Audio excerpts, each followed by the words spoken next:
Hello friend, સ્વાગત છે તમારું। આજના વિડીયોમાં આપણે વાત કરવાના છે કે શૈક્ષણિક વર્ષ 2026-27ને લઈને આરટીઈ દ્વારા ધોરણ 1માં વિનામૂલ્ય પ્રવેશ માટે 4/4/2026 થી 17/4/2026 દરમિયાન ઓનલાઈન ફોર્મ ભરવાની પ્રક્રિયા શરૂ કરવામાં આવી હતી। તમે આ જોઈ શકો છો 4/4/2026 થી લઈને 17/4/2026 શુક્રવાર સુધી તમે અહીંયા ફોર્મ ભરી શકતા હતા, પણ આરટીઈ દ્વારા હવે આ તારીખને લંબાવવામાં આવી છે। જો તમે તમારા બાળકનું ધોરણ 1ની અંદર વિનામૂલ્ય પ્રવેશ કરાવવા માંગો છો આરટીઈ અંતર્ગત, તો તમે હજુ પણ ફોર્મ ભરી શકો છો। તો હવે નવી તારીખ કઈ આરટીઈ દ્વારા નક્કી કરવામાં આવી છે તે વિશેની સંપૂર્ણ માહિતી તમને આ વિડીયોમાં હું આપવાનો છું।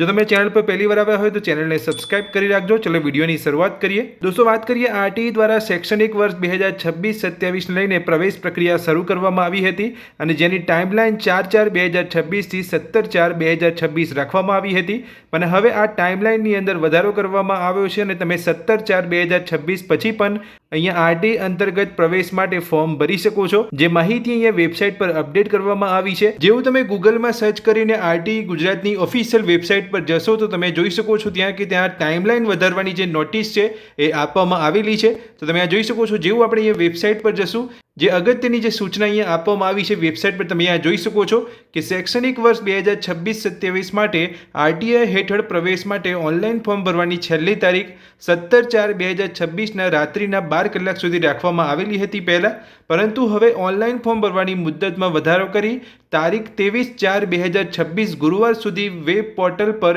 ઓનલાઈન અરજી કરી શકાશે।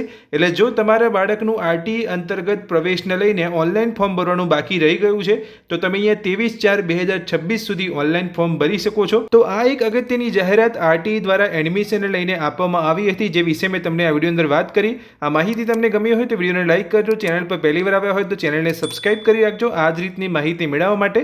Thank you.